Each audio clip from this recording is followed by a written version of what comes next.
tal amigos? ¿Cómo están? Bienvenidos a una nueva edición de las Cartas sobre la Mesa. Más de 4 años junto a ustedes comentando la actualidad de nuestro país a nivel nacional, local e incluso internacional. Como siempre acompañándolos a todos ustedes a través de Mundo TV, por la señal de cable Mundo de Valparaíso, Yanquibo, y también a través de Telecauquenes, Ñublevisión, Radio Longuén de Concepción, y también obviamente por nuestras redes sociales de Infogat, en Twitter, Facebook y YouTube. Ahora, en primer lugar, vamos a saludar a nuestros panelistas estables. Damos la bienvenida a Bernarda Pérez, psicóloga, ex subsecretaria de la Mujer, y como siempre también al senador Kenneth Piuk, representante de la región de Valparaíso. Les damos la bienvenida entonces acá en esta nueva edición de las Cartas sobre la Mesa. Muchas gracias, Mario. Buen día, senador. Buen día, Alfredo. Muchas gracias, Mario. Lo mismo, buen día, Narda, buen día, Mario, y también buen día y bienvenido, Alfredo.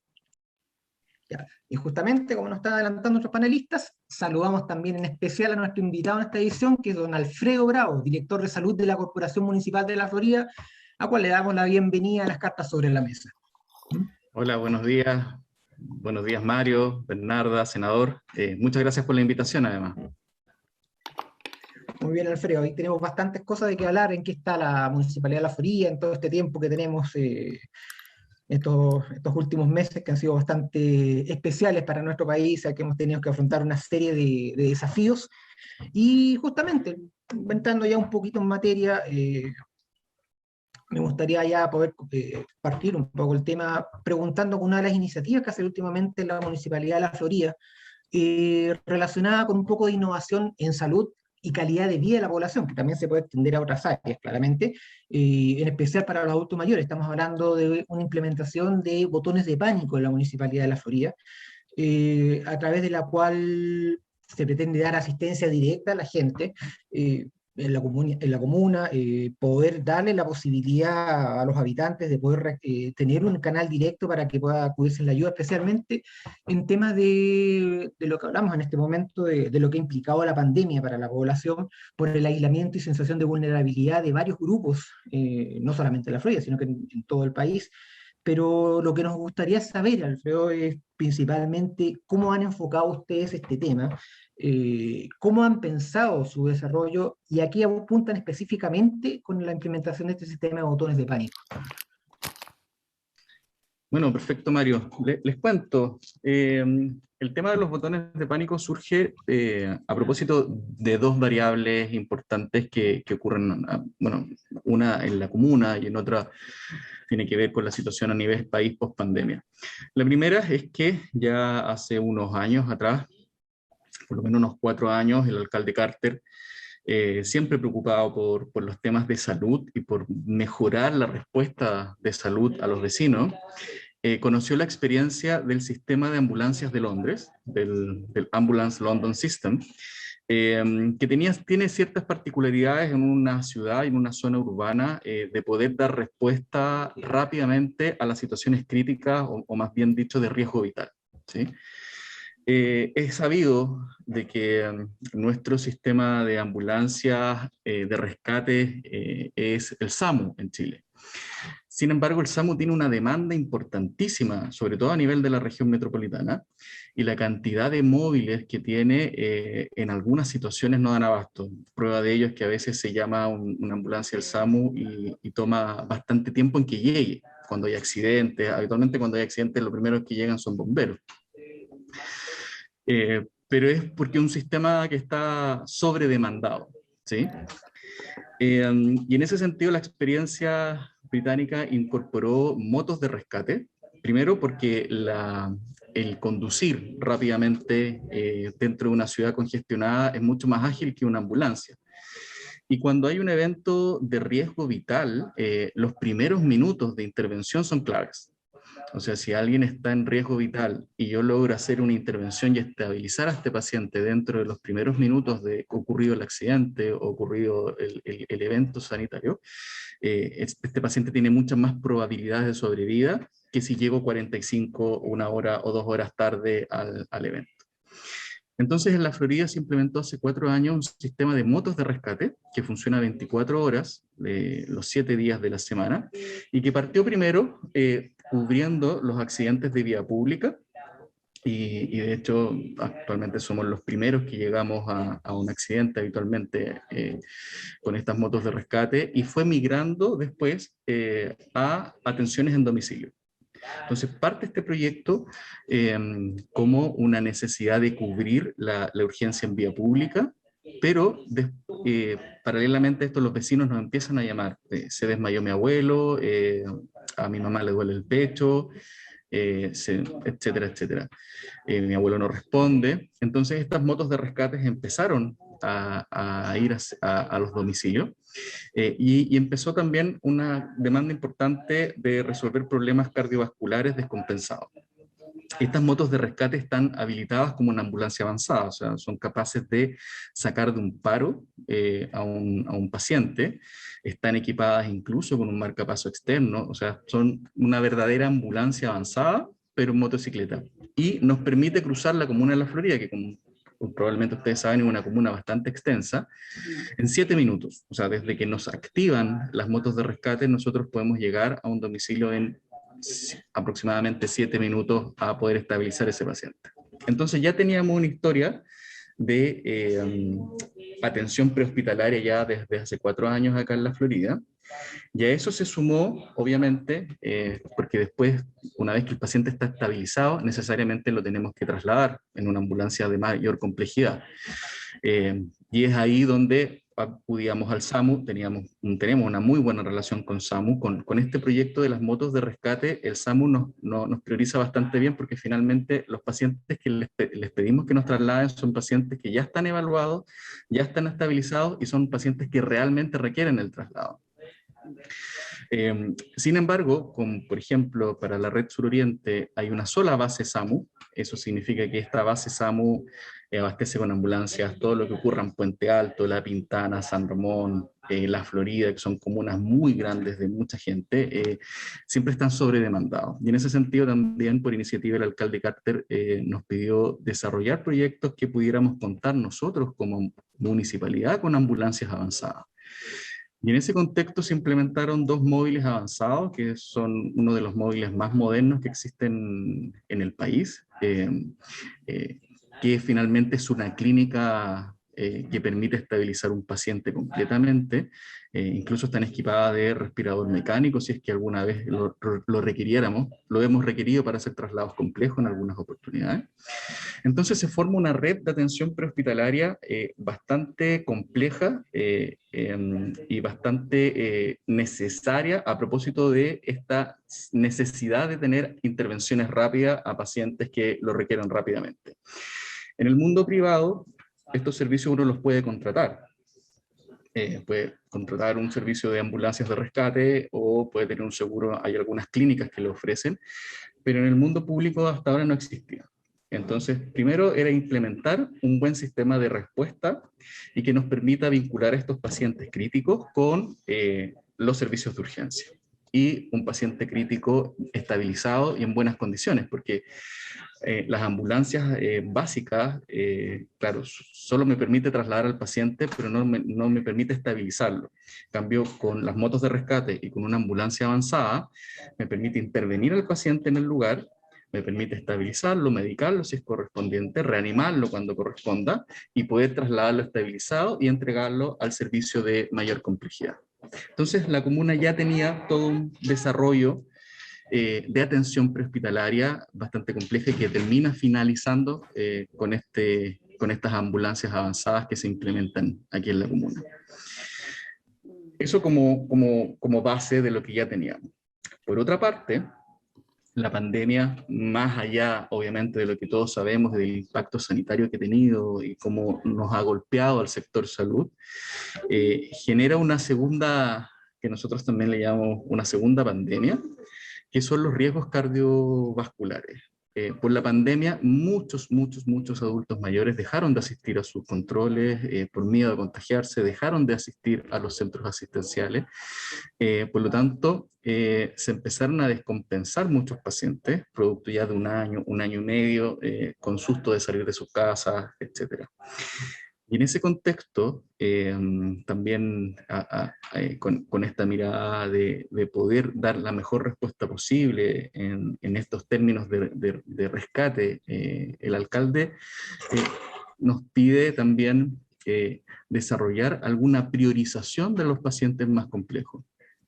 Y en ese contexto, basados en un modelo de trabajo que se llama ACG, que trabaja en la detección de pacientes con riesgo de multimorbilidad, tomamos nuestras bases de datos, se priorizaron cuáles eran los pacientes que tenían un mayor riesgo cardiovascular, eso quiere decir pacientes que ya han tenido infartos previos, que tienen otras comorbilidades que los hace muy susceptibles en algún momento a tener un accidente cardiovascular, un accidente cerebrovascular, que en el fondo los pone en una situación de mucho riesgo. Y que no solamente son adultos mayores, nosotros trabajamos en este proceso con pacientes incluso desde 55 años hacia arriba. Entonces son pacientes jóvenes que tienen un riesgo cardiovascular muy alto y probabilidades de hacer un accidente vascular muy alto que comprometa su salud o los comprometa con riesgo vital finalmente. Entonces, en ese sentido, teniendo identificado estos pacientes de mayor riesgo, se desarrolla un proyecto que se llama, que se le denomina como un botón de pánico, pero es el SOS Corazón en el fondo, y que permite con estos pacientes identificados técnicamente, y con este proceso de ACG que les comentaba yo, poder saber cuáles de nuestros pacientes que están en control son los que tienen mayor riesgo de sufrir un infarto, por darles un ejemplo, entregarles un dispositivo que estamos trabajando ahí en colaboración con Claro, que ellos desarrollan este producto, y tenemos este dispositivo que se le entrega a este paciente, que es con tecnología móvil. Entonces este paciente, cuando no se siente bien, o un familiar ve que no está bien, o que se desmayó, o cualquier cosa que está ocurriendo con un proceso de educación, además que acompañamos a estos pacientes, se aprieta el botón, inmediatamente a los segundos se devuelve por el mismo dispositivo una llamada telefónica de una enfermera que tenemos 24 horas atendiendo este botón de pánico, que ya tiene los antecedentes del paciente, ya tiene todo su registro clínico, sabe quién la está llamando, sabe cuáles son sus enfermedades, sabe cuáles son los medicamentos que está tomando, y empieza una entrevista de qué le pasa, qué es lo que siente, y conforme a eso despacha el equipo de rescate. Por lo tanto, desde ese punto de vista, el botón de pánico viene a proteger anticipadamente a las personas que pudiesen tener mayor riesgo en la comuna de tener un accidente vascular, y en los cuales los primeros minutos de acción son vitales. ¿Qué es lo que ocurre habitualmente? Un paciente de riesgo se descompensa, se desmaya, tiene un infarto, y en que esa familia se logre contactar con los servicios de salud, en que lo logren rescatar, y muchas veces ocurre, y probablemente ustedes por sus trabajos les deben llegar casos, la familia toma a ese paciente y lo trata de llevar a un servicio asistencial por sus propios medios. A veces a los adultos mayores, postrados como pueden, lo meten a un taxi, lo trasladan, y lamentablemente estos pacientes llegan en muy malas condiciones a un servicio de urgencia.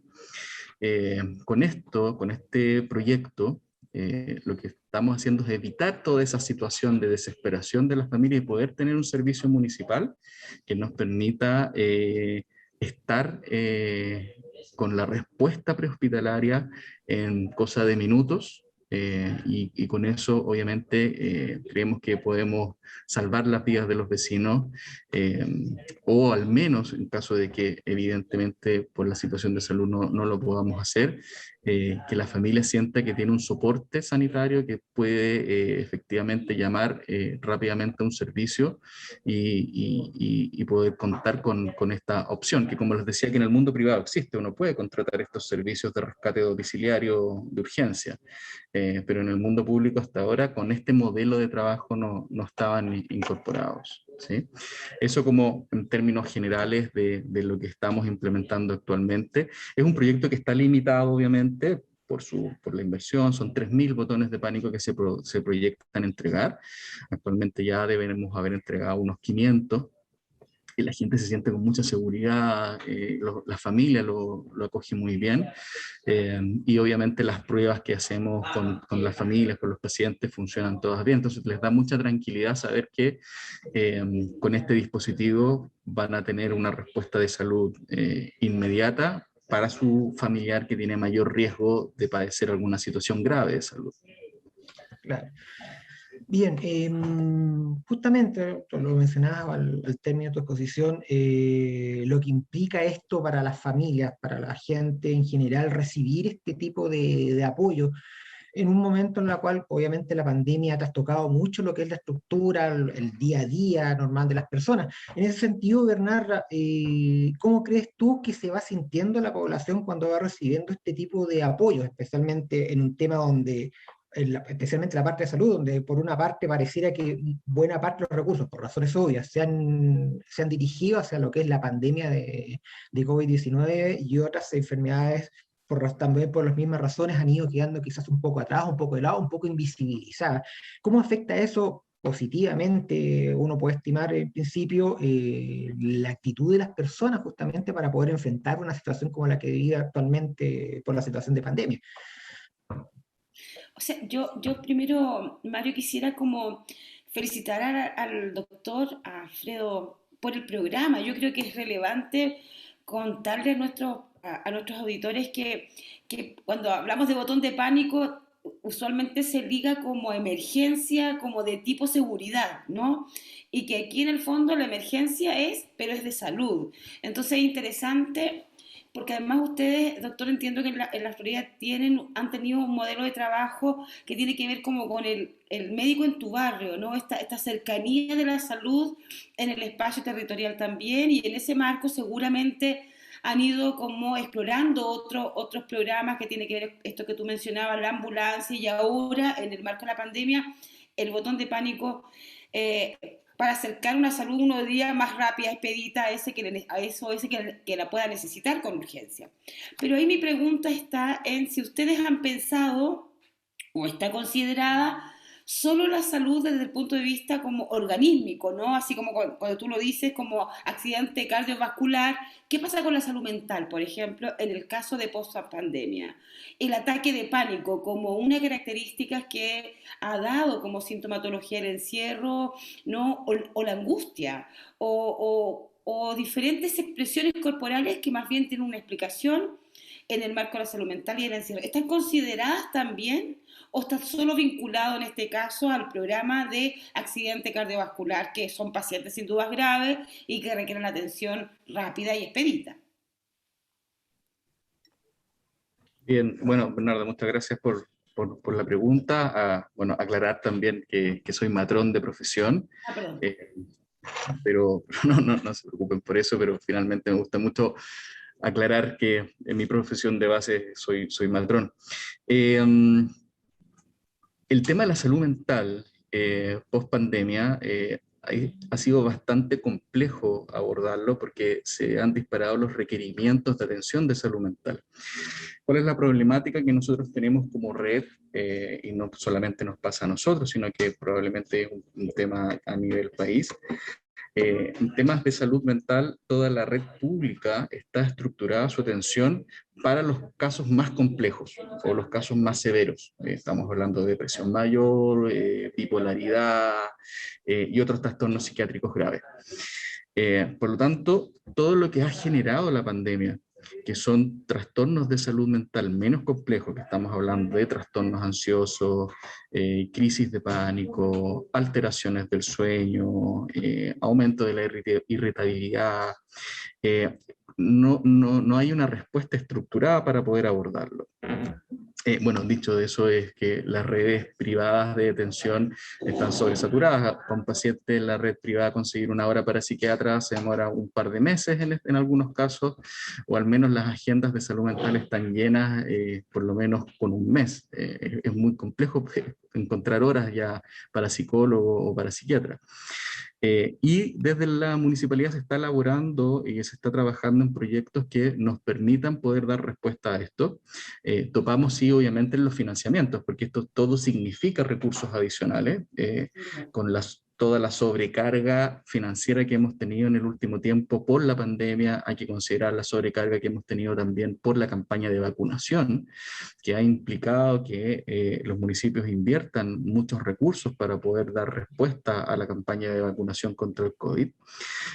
Por lo tanto, el tema de salud mental sigue siendo un problema complejo, sigue siendo un problema que necesita mejorar su respuesta, pero al menos en este proyecto lo que contempla como respuesta prehospitalaria básicamente, está cubriendo a los pacientes que tienen riesgo vital.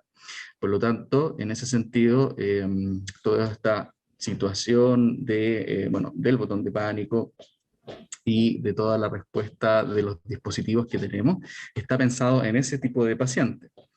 Ahora, sí nos pasa mucho de que pacientes que gatillan una crisis de pánico pueden optar a alguno de nuestros servicios por otra vía, que no es botón de pánico, sino que es vía 1416, que es un número único que sirve en la comuna de La Florida para, tanto para la respuesta de urgencia de salud como para los temas de seguridad.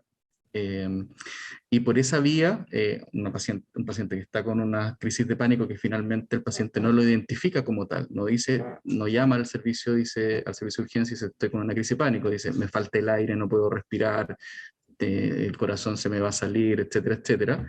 Y nosotros esos pacientes de igual forma los abordamos con la respuesta que tenemos, que ya sea con médicos a domicilio o con motos de rescate para hacer la intervención puntual en ese caso, pero claramente no queda la respuesta que tiene que ver con un proceso más de fondo de tratamiento de salud mental, que estamos haciendo todos los esfuerzos para mejorar nuestras coberturas, pero la pandemia ha golpeado muy fuerte en ese sentido y la demanda que tenemos de salud mental hasta ahora es bastante alta y las redes que están establecidas, al menos en los servicios públicos, están bien sobrepasados con la demanda de salud mental.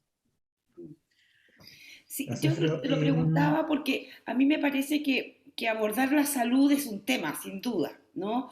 Y entrar como a abordar temáticas de salud que tengan que ver sobre todo con grupos etarios que pueden estar más vulnerados también a generar accidentes cardiovasculares o accidentes en general que tengan que ver con temáticas asociadas a ello. Por ejemplo, no sé, la hipertensión, la edad, hay tantas variables que tienes que conjugar. No obstante, en la temática de pandemia o en el contexto de pandemia, los factores se entrelazan de salud, creo yo. Hoy día la temática de salud mental es una temática que no puede ser no abordada en esta mirada global de la salud integral para los ciudadanos y ciudadanas. Creo que el encierro ha generado una serie de elementos o ha acelerado situaciones de enfermedades que estaban instaladas o que no estaban instaladas pero que se dieron a conocer. O sea, ha generado una serie de elementos que hoy día le permiten al sujeto tal vez no estar en su mejor momento, en tanto salud, tanto desde su propio organismo como en el ámbito de la salud mental. Entonces ahí mi pregunta era cómo se aborda esto, ¿no? ¿Cómo ustedes son una población, una comuna de casi 500.000 habitantes? Y que por lo tanto es extensa, eso requiere sin duda una serie de mecanismos de organización de ustedes. ¿Cómo se hace eso? ¿Cómo se aborda también, no? Sí, bueno, Bernarda, como le comentaba, es un tema que es bien complejo, porque existe una demanda importantísima y como les comentaba hace un momento, el impacto que ha tenido la pandemia, y coincido perfectamente con lo que plantea usted, ha desarrollado muchas patologías de salud mental. En términos del abordaje, nosotros estamos comenzando a hacer un desarrollo más bien de intervenciones comunitarias, con información. También fue súper importante durante todo el pic de la pandemia los temas de salud mental en los niños. Y en ese sentido se trabajó con nuestros equipos técnicos, con cartillas y con instructivos para trabajar con los padres en relación a la pandemia, en relación al encierro, en relación a todas las preguntas que podían hacer los niños. Eso por una parte, y obviamente tratando de entregar información a la comunidad. pero la demanda final que tiene la comunidad tiene harto que ver con atención. Y ahí es donde la cantidad de gente que está requiriendo atención de salud mental ha aumentado mucho nuestras posibilidades de atenderlos a todos. Y ahí es como le comentaba que estábamos viendo la posibilidad de desarrollar otros proyectos que nos permitan eventualmente cubrir esa necesidad de atención. Estamos desarrollando, que como les comentaba, estamos buscando las vías de financiamiento, de tener atenciones telemáticas, de psicólogo, de psiquiatra, que a la gente, a nuestros vecinos les permita eventualmente acceder a una consulta. Muchas veces la patología de salud mental menos compleja no requiere grandes procesos terapéuticos. Muchas veces con una intervención psicológica se pueden resolver, con algunas sesiones o algunas intervenciones psicológicas, en algunos casos con intervención psiquiátrica con medicamentos, pero sí se pueden abordar. El tema es que se nos viene, tal cual como fue la pandemia, esta ola, ¿sí?, de problemáticas de salud mental, que nos pilla además con todos los recursos instalados en otros servicios. Está tratando de dar la respuesta al COVID, como les comentaba, tratando de dar respuesta a la campaña de vacunación, tratando además de, obviamente, a propósito de estos dispositivos que nosotros hemos implementado, de que la gente no se nos muera por otras causas. Pero el tema de la salud mental está siendo un tema emergente y nos está poniendo un desafío súper importante al sector salud de poder priorizarla adecuadamente y poder dar respuesta a la comunidad adecuadamente. Y en eso estamos trabajando con nuestros equipos de atención primaria, con el trabajo que estamos haciendo con la comunidad y viendo las vías de posibilidades de desarrollar proyectos que nos permitan mejorar nuestras coberturas.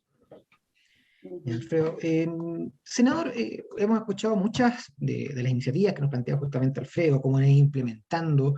Eso ha sido parte en este proceso de pandemia que hemos estado viendo, de una actualización tecnológica que ha sido bastante acelerada.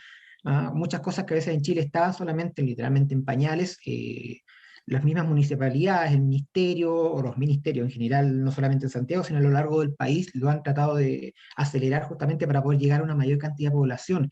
¿Y cómo está preparando, de acuerdo a lo que usted, a su visión, el gobierno, o también lo que se está discutiendo en este momento en el Congreso para poder realizar un mayor soporte para esta parte tecnológica, para que Chile pueda acceder a mayor tecnología, para que pueda ampliar su capacidad justamente para que proyectos como lo que se está realizando en la Florida se pueda replicar no solamente a nivel de Santiago, donde habitualmente hay mayor recursos, sino que a nivel nacional y especialmente en muchas zonas apartadas del país donde cosas como estas pueden ser una verdadera solución justamente para poder atender a una mayor cantidad de población. Muchas gracias, Mario. Bueno, primero me sumo a los saludos que hizo Bernardo y las felicitaciones a Alfredo y la Municipalidad de La Florida. La verdad es que esto es lo que queremos ver en todas las comunas y obviamente política pública basada desde los gobiernos comunales es esencial. Ese es el proceso real de descentralización, descentralizar y llegar a la comuna. Muchos creen ahí la región, si los problemas los resuelve el alcalde finalmente, donde tiene que estar en contacto la ciudadanía con una autoridad comunal que sea capaz de hacerlo. Recordemos la comuna de La Florida gigantesca, o sea, más de 400.000 personas, en 70 kilómetros cuadrados. Y yo quiero poner este 70 kilómetros cuadrados por la densidad, el problema de las motos. Hoy estamos en el aniversario de la anexión de Rapa Nui, Isla de Pascua, que es el doble del tamaño de La Florida. Tiene bastante, la isla es grande, son 2 Floridas más o menos, pero no tiene tanta gente. Y también tienen estos mismos problemas. Quiero decir con esto que no importa el tamaño, si son muchos o son pocos, la política pública tiene que ser capaz de llegar especialmente a los más necesitados. ¿Y quién más? Y ahí saludar también la iniciativa, como lo señaló Bernarda, que esto sea en el ámbito de la salud. Sin salud no podemos hacer nada, es esencial, es básico. Primero salud, después seguridad, pero primero tengo que estar vivo para que me cuide, si no, no saco nada. Entonces, en ese orden de prioridades, yo creo que las ideas que ustedes han puesto, más la integración, porque yo también rescato el tema del teléfono único, el 1416, creo, por lo que escuché, que es muy bueno. O sea, hay que tener, ojalá, esfuerzos centralizados de rescate por accidentes o rescates por estas situaciones médicas médicas inesperadas, donde obviamente los temas cardíacos son esenciales. Y ahí viene lo de la política pública. Primero, tener desfibriladores en todos los espacios grandes, estadios, lugares, y que las personas sepan usarlo. Un desfibrilador puede perfectamente salvarle la vida. O sea, antes que llegue la moto, va a llegar alguien con conocimiento. Y ahí viene lo segundo, la cultura, la educación, hacer clases de reanimación, RCP, las personas estén capacitadas. O sea, la comunidad es muy activa y puede dar los primeros auxilios. Esos primeros auxilios le pueden salvar la vida a la persona. De ahí viene lo que dice Mario, que es la parte que él me dice que me fascina, la tecnología, que ya no es de futuro. O sea, el que hoy tengan 3.500 personas un dispositivo que está conectado inalámbricamente, entiendo que es una empresa que es la que provee este servicio, debe ser con las antenas de los celulares, lo más probable, porque le da toda esta cobertura, ya da a quienes lo tienen tranquilidad. Y aquí viene lo primero de la salud. La salud, el completo estado de bienestar de la persona, no es solo la ausencia de la enfermedad. ¿Qué quiero decir con esto? Que el hecho de tenerlo, de Bernarda me va a comprender muy bien, ya tranquiliza a la persona. Se dice, se están preocupando de mí y tengo algo que si me llega a pasar, eso es fantástico, esa es confianza con el sistema y es lo que permite que las personas incluso hagan bien las cosas, sigan la rutina, porque si se me preocupan de mí, yo me preocupo, o sea, esto va por los dos lados. La obesidad, fíjate que la prevalencia de la obesidad que después va a derivar en todas estas enfermedades cardíacas, Chile tiene una epidemia en niños obesos gigantesca, niños y niñas. Entonces, este es un tema de explicarle, mira, tienes que cuidarte tú para que yo te pueda cuidar después, porque si no, no vamos a tener recursos para cuidarlos a todos. Ahí es donde viene la primera tecnología, Mario, porque a mí me encantaría, y estoy idea para Alfredo ahí, poder poner y alinear los programas de la JUGE, alimentación, con los datos de estatura y peso de las niñas y los niños. Y así saber, obviamente, con la privacidad de los datos, con la anonimización de la información, son menores de edad, da lo mismo. ¿Sí? Lo que uno necesita son estadísticas, cantidades, y saber cómo van avanzando en el tiempo. O sea, una escala de estas balanzas 5G, ya que le gusta a todo el mundo hablar ahí del famoso 5G, pero conectado, y eso es bien importante, certeza jurídica de ese acto digital. Y eso es confianza digital, vale decir, la persona se sube y automáticamente se toman los datos sin que nadie los pueda cambiar ni manipular. Todos nos queremos bajar la edad siempre, bajar el peso. Bueno, pero pues es un acto de fe y confianza, porque ahí parte el proceso. Parte la educación temprana cuando nos preocupamos de nuestra alimentación, de nuestro peso, del ejercicio al deporte. Una de las buenas drogas que hay es el deporte, pues la genera en forma natural. Entonces decirle, ¿para qué va a ir a usar sustitutos? Mejor use el original, que es mejor, y se va a sentir mejor. Entonces vamos generando comunidades más sanas en su pensamiento, en su actuar, y también desde el punto de vista clínico. Es decir, este es un proceso que parte mucho antes. Si solamente nos hacemos cargo del el infarto, el accidente vascular, ya es muy tarde. Es como las ovejas, el rebaño que va siguiendo siempre a alguien y el precipicio. Bueno, uno tiene que poner la barrera antes del precipicio, no puede estar abajo tratando de hacerse cargo de todas las ovejas que cayeron, que se quebraron, que quedaron muertas. Eso es política pública. Entonces ahí, Mario, está efectivamente la tecnología. La tecnología necesitamos más data y menos guata. Mira lo que te estoy diciendo, más data y menos guata. Tenemos que ser capaces de integrar esta información con todos los elementos que tenemos, donde obviamente lo que va recogiendo la comuna, lo que nos comenta Alfredo, es fundamental, porque es donde se va construyendo cómo se comporta esta población, que tiene una naturaleza especial. Fíjate que hoy, incluso con los teléfonos inteligentes, estos que son los más modernos, estos tienen acelerómetro. ¿Qué significa un acelerómetro? Sabe que si yo me caigo al suelo, el teléfono solo podría gatillar una alarma y avisar a alguien, oiga, el paciente se cayó. ¿Y por qué? Porque, bueno, tenemos un convenio, la persona nos dio su consentimiento, nosotros monitoreáramos, y si el acelerómetro del teléfono se cae, bueno, pasa algo. Él puede que se le haya caído el bolsillo y todo, pero por lo menos se activa un sistema que permitiría perfectamente ir a ayudar a alguien en un minuto, porque cuando ocurren ciertas cosas probablemente ni haya tiempo para apretar el botón. O sea, la tecnología, Mario, es un medio, no es un fin. Es un medio que nos permite vivir mejor, vivir más seguro, pero con todas las protecciones. Yo quiero en ese sentido destacar que esta semana se anunció que vamos a tener una nueva agencia de protección de datos personales. Este es un derecho constitucional, una reforma del 2018, también se va a discutir en la Convención Constitucional, es fundamental, porque nuestra vía en el ciberespacio, o sea, nuestra vía física está regulada por los papeles y los timbres y todas estas cosas que conocemos, pero el mundo digital tiene que tener la misma protección y se le va a dar autonomía. Y eso es bueno porque nos va a garantizar que nuestros datos, con ese consentimiento que vamos entregando para que nos den lo que se acordó, o sea, solo el fin específico, nos va a permitir tener todo esto a disposición después. La Florida entonces es un ejemplo. Yo destaco, yo estoy haciendo el seguimiento de la forma en que aparece en esto, pero tenemos que replicarlo en todas las comunas. Son 345 comunas en Chile, o sea, nos quedan 344. La tarea es grande, y es invitar a las asociaciones de municipalidades. Bernardo, este es un tema que podemos perfectamente trabajar, ¿eh? Porque en la práctica sabemos mucho que estamos disponibles para permitir que Chile sea un Chile mejor, que use bien las cosas. Tenemos 2 asociaciones de municipios, así que podemos ayudar a gestionar que esas 2 asociaciones usen sus buenas prácticas, se intercambien y logremos avanzar. Solo para terminar, Mario, la buena noticia es hay un consenso transversal del uso de la tecnología. La senadora Jimena Órdenes, que preside la Comisión de Transporte y Telecomunicación en el Senado, ha convocado a un grupo, de hecho nos vamos a reunir hoy al mediodía, para crear la Estrategia Digital Chile 2035, de tal forma de poder llegar con acceso universal, que con buena conectividad, fibra óptica y móvil, hoy se llama 5G, mañana va a ser 6G, 7G, eso no va a parar. Pero darle la oportunidad a todos para conectarse, pero para recibir mejores servicios digitales, del Estado, el servicio a las personas entregando una sola vez los datos, no hay que andarle pidiendo a cada rato, oiga, lléneme el formulario, postule, saque el permiso de la comisaría virtual, si todos esos datos están.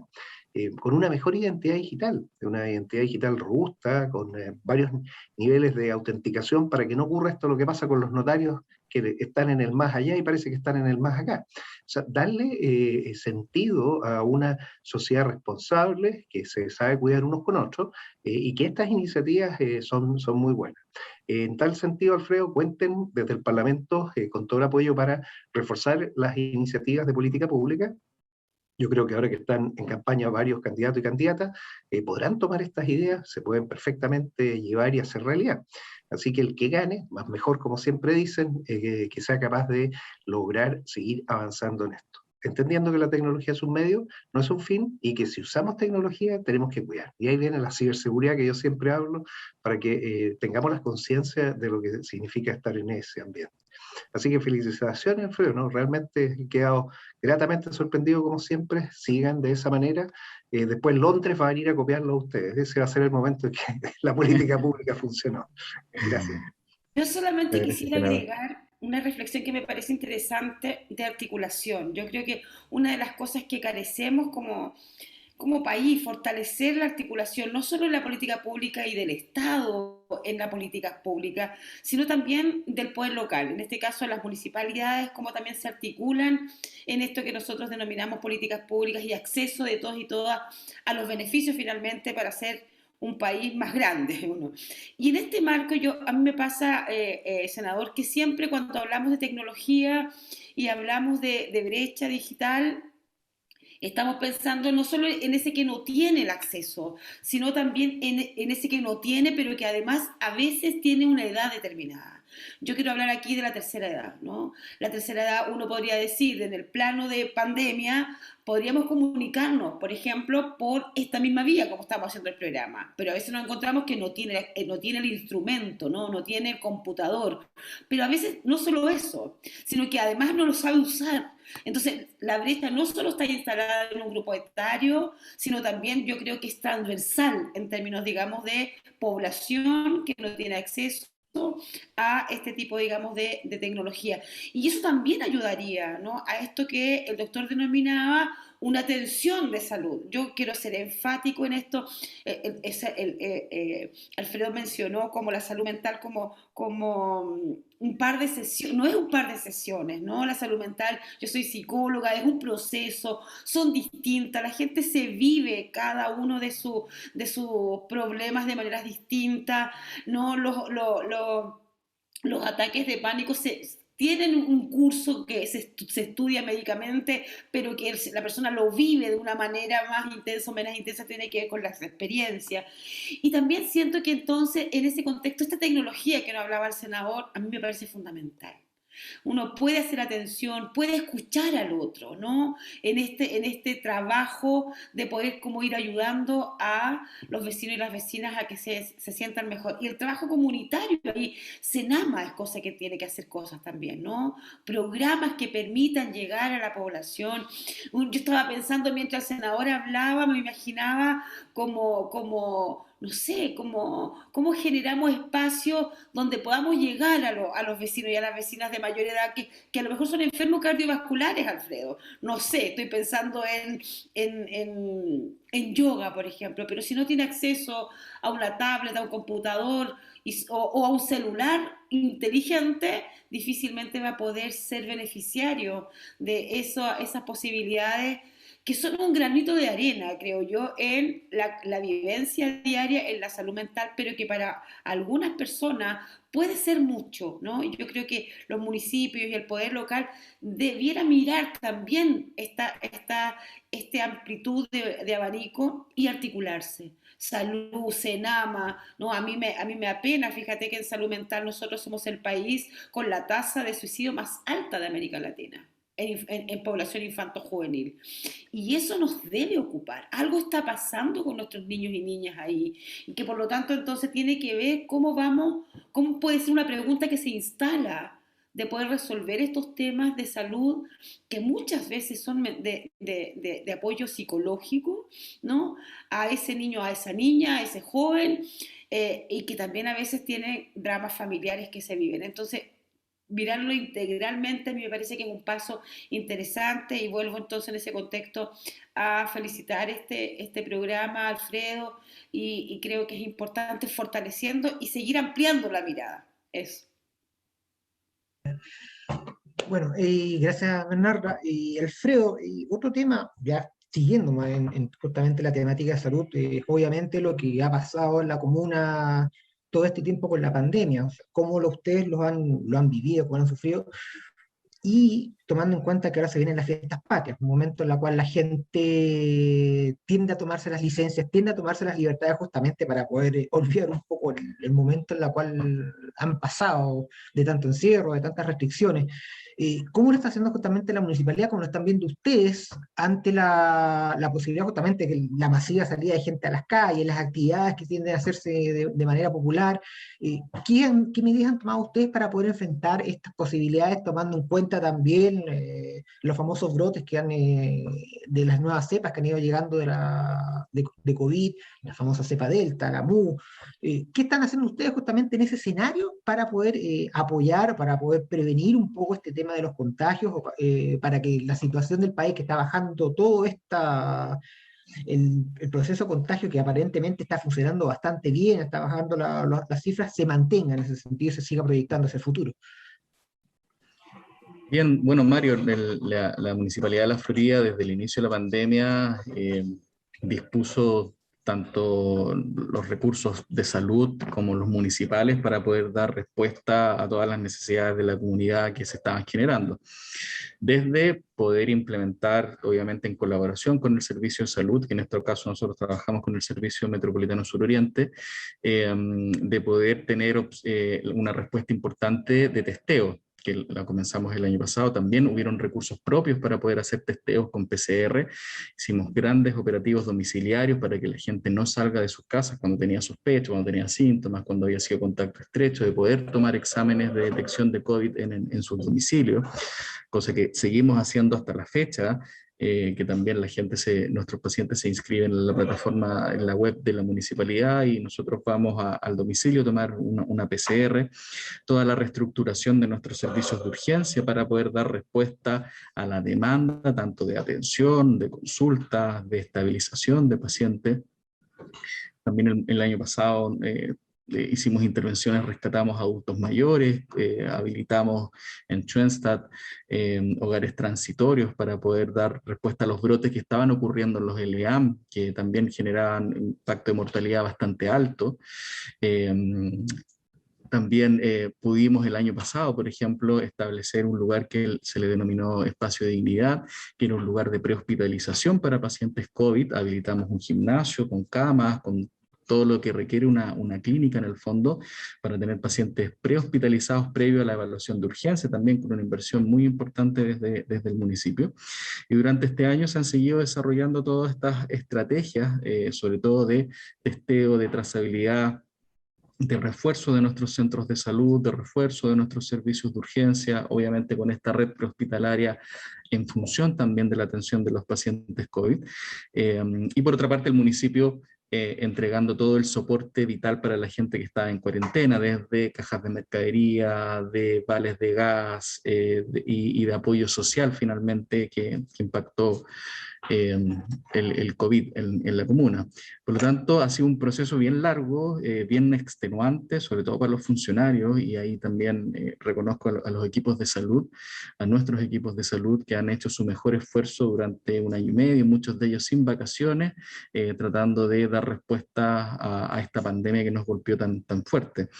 Y seguimos obviamente trabajando en eso. Hemos desarrollado con el municipio uno de los vacunatorios más grandes del país en el Estadio Bicentenario, el Espacio Esperanza, que también tiene que ver con el contexto de la respuesta municipal a la pandemia. Y esto, a la fecha hemos administrado cerca de 650.000 dosis de vacuna contra el COVID aquí en el estadio. De hecho, yo estoy en este momento en el Estadio Bicentenario coordinando todo lo técnico que tiene que ver con este proceso de vacunación. Por lo tanto, Mario, han sido varios elementos y varias respuestas en relación a la situación COVID que ha desarrollado el municipio. Ahora, en relación a lo que me consultas de las fiestas patrias, como área de salud o como sector salud es una preocupación importante que tenemos. Las personas han estado mucho tiempo encerradas, mucho tiempo sin ver a sus familias. Cuando uno conversa con la gente te refieren que muchos no ven a sus abuelos, no ven a sus papás durante meses. Entonces es muy probable, obviamente, que para las fiestas patrias la gente salga. Que de igual forma a nosotros nos genera una preocupación de que no se olviden de las medidas sanitarias. ¿Qué es lo base para este proceso o para este periodo? Que obviamente la gente que requiere vacunarse y que acuda a su vacunación, que los que les corresponde su refuerzo o su tercera dosis, que acuda a la fecha que corresponde vacunarse. En la medida en que la población esté vacunada, los brotes pueden tener menor impacto o se pueden manejar de mejor forma.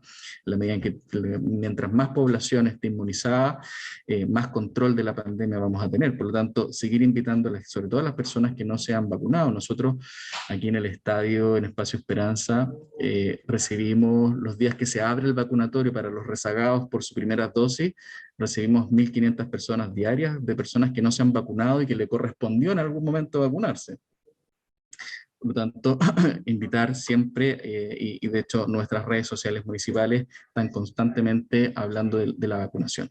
Y por otra parte, nuestras redes sociales y en términos de difusión de información, de que nuestros vecinos sigan manteniendo todas las medidas de prevención, el uso de mascarilla, el lavado de manos, el respeto de los aforos que están disponibles actualmente con el pase de movilidad para las personas vacunadas, que las actividades domiciliares, que es donde se generan los brotes, efectivamente no se compartan los vasos, medidas que nosotros estamos informando constantemente y difundiendo en todos nuestros canales de comunicación.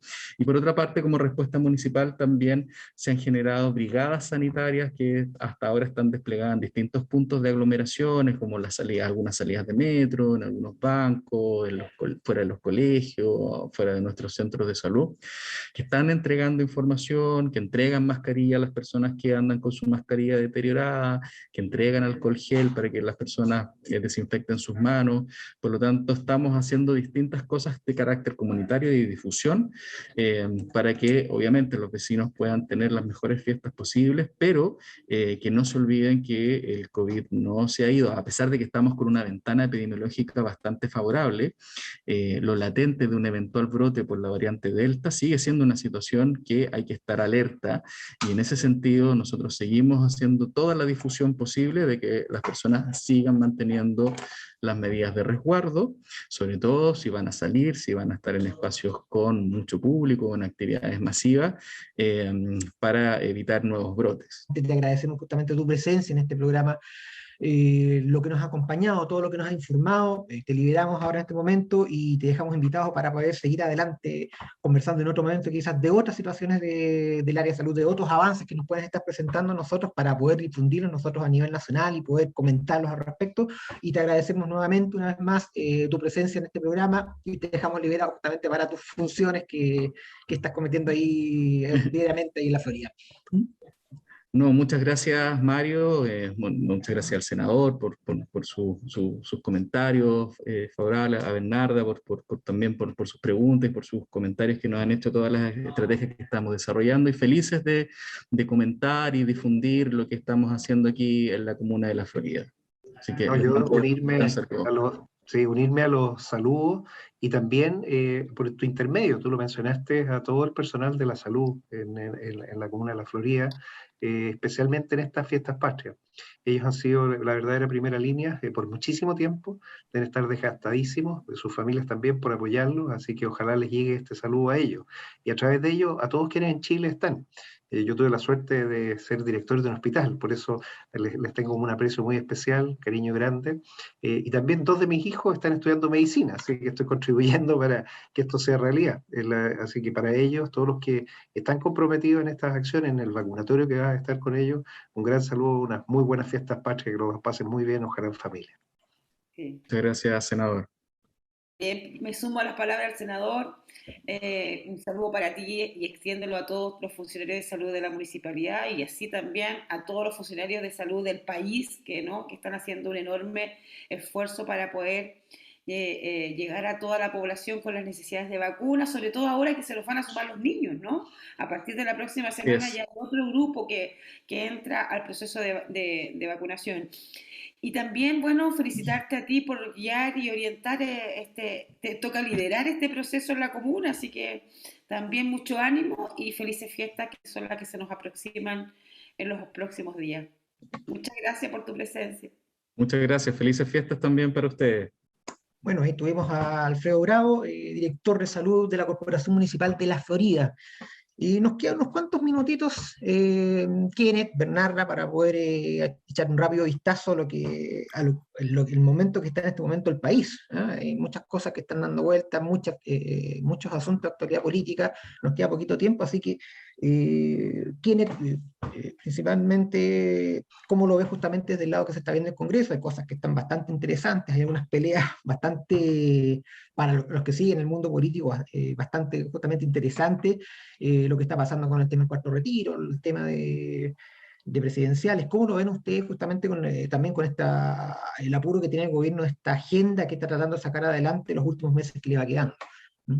Bueno, al gobierno le quedan 7 meses, efectivamente ya se está cerrando un ciclo y obviamente todo está tomado y llevado a la agenda por las campañas presidenciales. Yo creo que eso es lo que hay que seguir y estar atento, invitar a las personas a leer los programas. Lo más importante es eso, no se queden con el envase, vean el contenido. Lean, hay algunos que tienen sellos así negros, no quiero decir nada con esto en particular, pero sí que lo puedan ver. Y lo otro, nosotros tenemos que hacer política pública no para la reelección, o sea, todos los candidatos que están tomando cuenta con los votos, tenemos que hacer política pública para la próxima generación. Y ahí vienen temas relevantes. La economía, no lo digo yo, lo dice el presidente del Banco Central, que también es de una afinidad política para que todo el mundo entienda que este no es un tema de izquierdas o derechas, este es un tema de país, que tenemos que tomar decisiones importantes. Hoy el esfuerzo es de apoyo del Estado a los más necesitados, tenemos que focalizar bien los recursos que tenemos, el país se está endeudando, y cuando digo el país, todos nosotros, o sea, esto es lo más solidario que podemos hacer, todos vamos a contribuir a salir adelante y evitar que lo que se busca, que es la reactivación, no vaya a partir adecuadamente.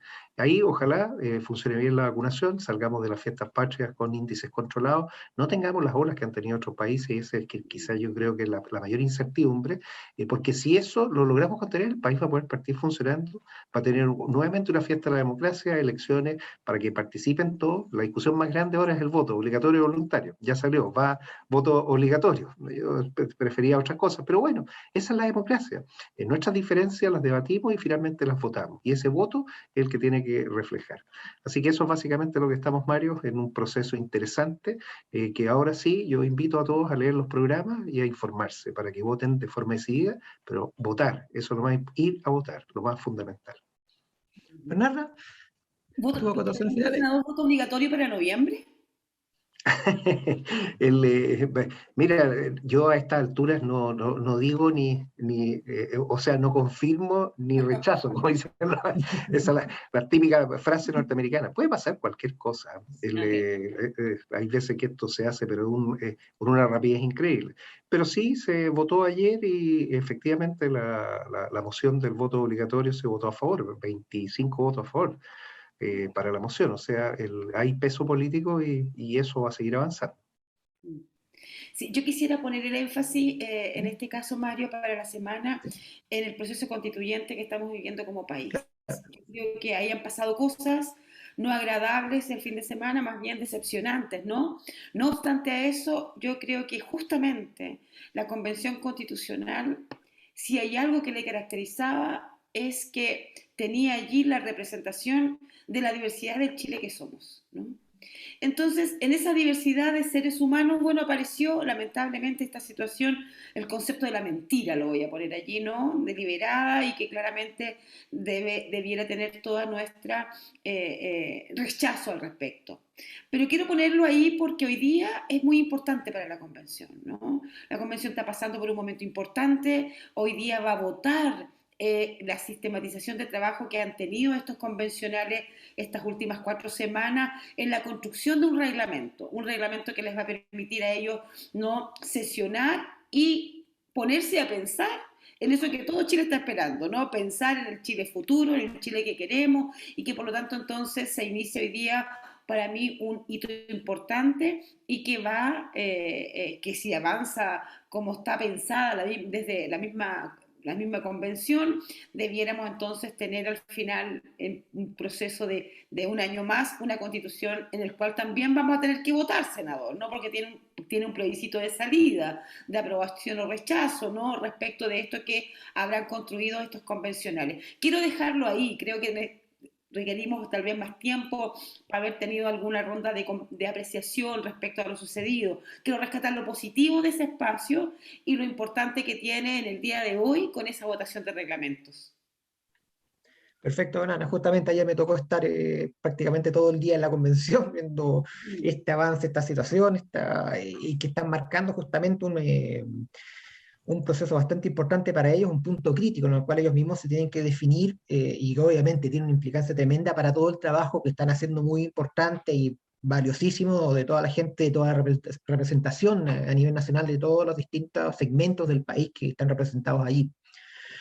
Bueno, Bernarda, te agradezco mucho tu opinión. Senador, le agradezco mucho también su opinión, su intervención en esta nueva edición de las cartas sobre la mesa. A todos nuestros espectadores, nuestros oyentes, también les doy las gracias justamente por estar con nosotros y los dejamos invitados para una nueva edición de las cartas sobre la mesa.